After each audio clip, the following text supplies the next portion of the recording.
Hello all my dear friends, आज हम पढ़ने हमारे वर्कशीट नंबर 66 विज्ञान की है कार्य और ऊर्जा। हमें ऊर्जा कहाँ से मिलती है, क्या होती है आखिर ऊर्जा। ऊर्जा जो होती है, हमें सबसे बड़ा जो हमारा प्राकृतिक सोर्स है वो क्या है, हमारा सूर्य है। हमें और भी जगह से मिलते हैं, जैसे नाभिक, परमाणु के नाभिक से, पृथ्वी के आंतरिक भाग से और ज्वार भाटा से भी हम ऊर्जा प्राप्त कर सकते हैं।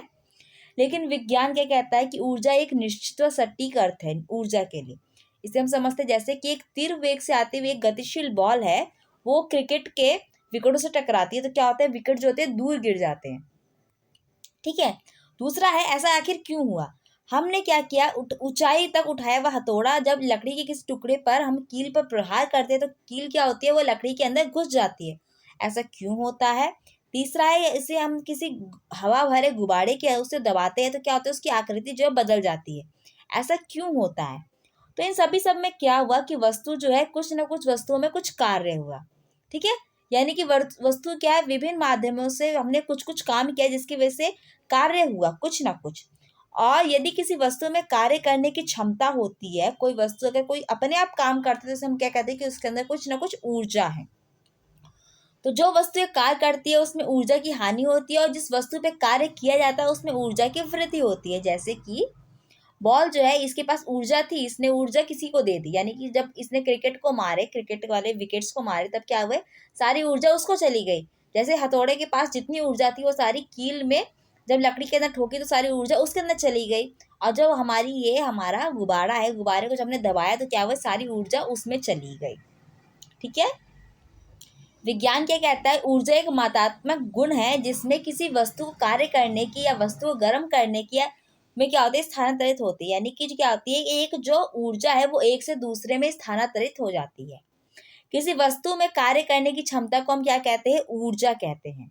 अब देखिए, इस प्रकार किसी वस्तु में निहित ऊर्जा को उसे कार्य करने की क्षमता के रूप में मापा जा सकता है कि कोई भी चीज है उसके अंदर जितना उसके अंदर क्या होगी, ऊर्जा होगी, उतना ही वो ज्यादा क्या कर सकता है, काम कर सकता है। ऊर्जा का मात्रक क्या है, जो कार्य का होता था, जूल और न्यूटन मीटर। एक जूल की परिभाषा क्या है, एक जूल कार्य करने के लिए आवश्यक ऊर्जा की मात्रा कितनी होती है, एक जूल होती है। कभी कभी ऊर्जा के बड़े मात्रक किलो जूल का भी इस्तेमाल किया जाता है। किलो जूल में क्या होता है, एक किलो जूल कितना है, 1000 जूल के बराबर होता है। ऊर्जा के रूप है कुछ, कौन कौन से है, ऊर्जा के अनेक रूप है, सौर ऊर्जा, प्रकाश ऊर्जा, ऊष्मीय ऊर्जा, रासायनिक ऊर्जा, विद्युत ऊर्जा, ज्वारीय ऊर्जा, पवन ऊर्जा, ध्वनि ऊर्जा, यांत्रिक ऊर्जा। किसी वस्तु को स्थितिज व गतिज ऊर्जा के योग को क्या कहते हैं, यांत्रिक ऊर्जा कहते हैं। यांत्रिक ऊर्जा क्या होती है, स्थितिज व गतिज ऊर्जा को जब हम जोड़ेंगे तो क्या बन के आता है, यांत्रिक ऊर्जा बनकर आती है। अब हम इसके क्वेश्चन आंसर करते हैं। पहला क्वेश्चन है, ऊर्जा को परिभाषित कीजिए और उसका एसआई मात्रक भी लिखिए।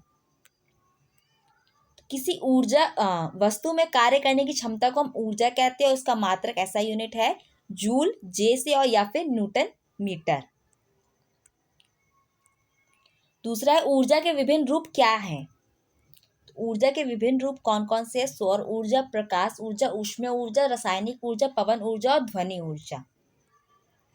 तीसरा क्वेश्चन हमारा कहता है कि 14.5 kg ऊर्जा को हमें जूल में निरूपित कीजिए।